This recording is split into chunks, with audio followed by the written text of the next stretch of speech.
Suivez cet homme, il est l'un des fondateurs de ce monde extraordinaire. Ce monde, jeu d'ombre et de lumière, né d'un coup du sort.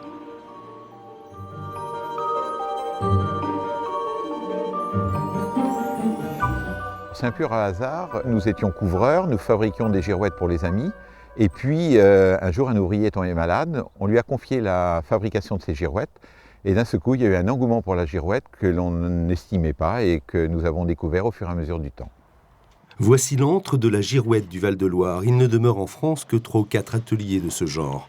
Car si l'objet a pour fonction première d'indiquer le sens du vent, sa représentation et sa signification restent tout aussi importantes. Leur rôle a évolué au fil des siècles. Les coques sont en fait les girouettes les plus anciennes que l'on trouve, qui étaient sur les églises. Ensuite, le dragon au IXe siècle sur les propriétés royales, XIe siècle sur les propriétés seigneuriales, interdite aux petits peuples et aux manants au XIVe siècle après une décision du roi. Et l'abolition du privilège de la girouette s'est fait à la Révolution. La girouette, un art populaire fait de vide et de plein, parfois naïf, souvent simple, de plus en plus élaboré. Autrefois en zinc, elle est désormais fabriquée en cuivre. Nous employons beaucoup le cuivre, car le cuivre, justement, sa particularité, c'est que plus l'air est pollué, plus il se protège, plus il va se renforcer. Vous voyez, il va se protéger justement avec l'air. Tandis que le zinc, plus l'air va être pollué, plus il va se détruire. Le zinc va avoir une durée de vie à peu près de 80 ans. Le cuivre va avoir une durée de vie plus de 200 ans. Symbole chrétien puis républicain, placé à des fins protectrices ou conjuratoires, nommé girouet sur les gabarres, la girouette était au Moyen-Âge signe de puissance. Les gens ne savaient pas lire à cette époque-là. Donc en fait, dans les propriétés royales, on avait des dragons et le nombre de dents matérialisait la grandeur de la propriété.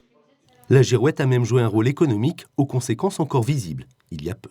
L'anecdote des seigneurs est assez amusante parce qu'aujourd'hui, on sait que les seigneurs ont obligé les commerçants et les artisans à avoir une enseigne ou une girouette, et c'était tout simplement la taxe professionnelle qui a démarré quasiment au XIe siècle. Dans le village du Coudray-Macquart, les girouettes ont repris place sur les toits des maisons. On en dénombre pas moins de 80, une réappropriation de cet emblème vieux de 12 siècles. Là, on a le forgeron. Les gens ont repris l'idée ancienne des girouettes pour les remettre sur leur toiture, c'est-à-dire le hobby, le métier, la passion.